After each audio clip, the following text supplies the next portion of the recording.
Today we'll talk about graphing the tangent function, but before we do, we need to talk about and make sure that everybody knows what it means to be tangent. So I have a circle and I have a line.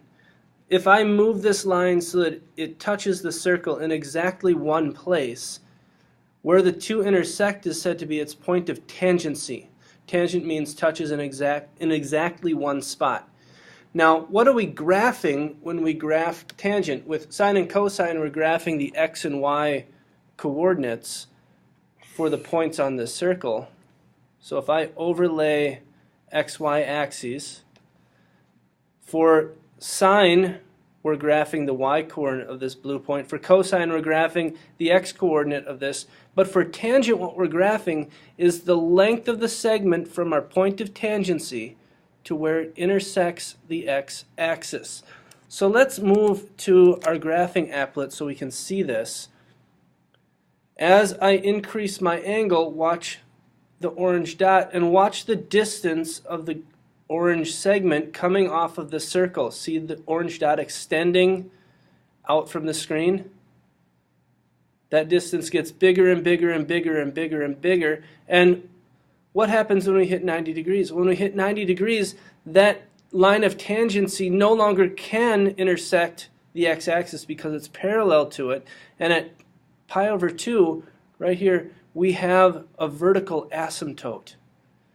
The tangent for pi over 2 is not defined. And then as we go this way, we're measuring that distance again, and it's a negative distance until we get to a distance of 0. Then the distance gets positive, positive, positive, positive, and then negative, and it's getting closer to 0 again, and then we repeat the cycle. So let's look a little bit closer at this. Here is a screenshot of part of this graph. What we're graphing is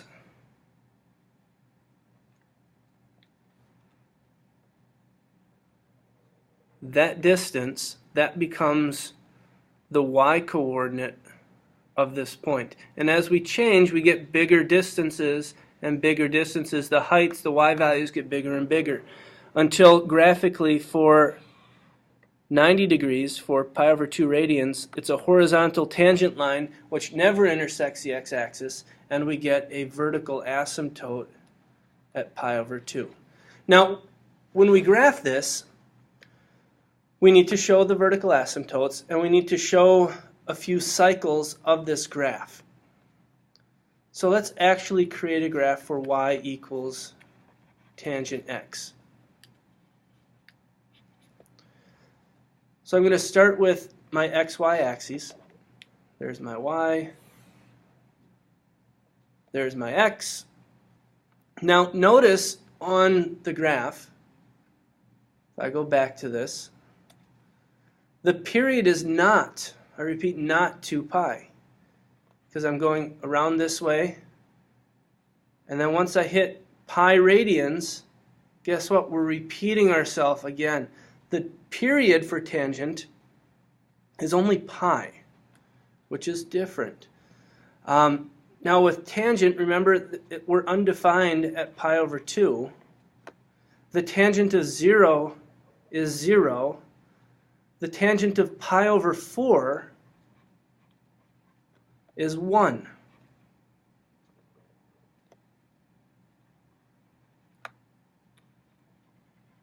So I have this for my graph thus far. And it curves and goes up along this asymptote. And it would repeat itself now on the other side. So this would be 3 pi over 4. This would be pi, and that's where we hit 0 again. Now 3 pi over 4, that's in quadrant number 2, and in quadrant number 2 tangent is negative. Negative 1. Right there, this graph goes this way. And then we're going to be at positive 1 again for 5 pi over 4. And then 6 pi over 4, 3 pi over 2, we have another asymptote. And our graph does that. And over here, I'm going to mark off negative pi over 2. as an asymptote. Negative pi over 4, we're at negative 1. There we go. I've drawn 2 full cycles of this graph. Now, were I drawing this without an explanation, here's what it would look like.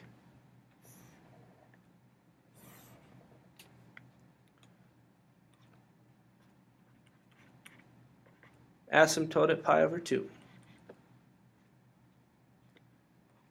Negative pi over 2, asymptote. Tangent of 0 is 0. Tangent of pi over 4 is positive 1. Tangent of negative pi over 4 is negative 1.